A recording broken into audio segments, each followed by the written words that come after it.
Professor Swaran Singh also on the broadcast with me, and there have been these tacit messages that are being sent by the United States to China as well, by way of actually moving out companies, moving out universities and their programs from China to Taiwan. And this has obviously upset China in wake of its economy and educational system, because when a university, an Ivy League as big as Harvard decides to move its Mandarin program from China to Taiwan, sharing that it has been finding it difficult to operate out of mainland China, obviously goes out and gives a kind of narrative against China across the entire globe.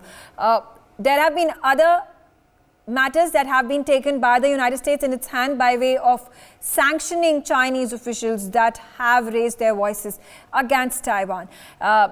What more can the United States and the European Union do at this point of time, keeping in mind that there is currently a Taiwanese delegation that is traveling to Eastern Europe, especially Slovenia and Lithuania, to allow to speak with delegates over there for greater economic and strategic cooperation between these nations?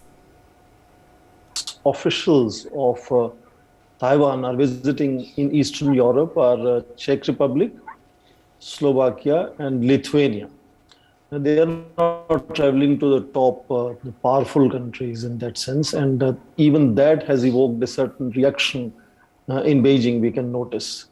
Second, immediately after President Joe Biden's, by the way, off-the-cuff remark, it's not a statement, immediately, the formal statement has come from White House spokesperson downplaying what has happened. Right. Saying that the policy of United States on China remains unchanged.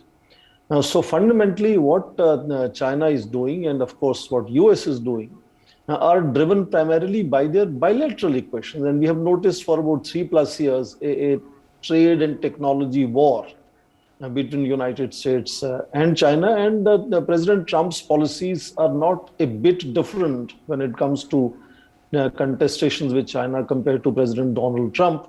So you should look this comment in that context, where it is part of the larger the tension between United States and China, and Joe Biden also calls China as a competitor. But reality is that if we are waiting to see a gruesome attack of China on Taiwan, then we are living in fool's land. China is incrementally, if you look at Roger Liu's backdrop, the building behind him is made by Chinese. So China is incrementally exhausting, they wish to fatigue. And only 14 small nations are today recognizing Taiwan, and maybe several years down the line there will be zero number of countries recognizing Taiwan. And that hostage creation is what is China trying in that sense. And I don't see any strong response being calibrated from either of United States and friends and allies, or any other country that should be concerned. India should be concerned, because this is a demonstration of Chinese power in immediate neighborhood and has implications for other neighbors, including India. India should stand up and take note of it. And I don't see so far any indications of anyone planning or indicating to come to rescue of Taiwan. In that sense, it's a gradual drift of Taiwan towards a situation where it has no option but to sort of ultimately accept some kind of assimilation. It may not be integration, but some kind of assimilation that could potentially happen if the international community doesn't intervene and try to at least slow it down. Okay, all right. Those are important points that have been raised by Professor Singh.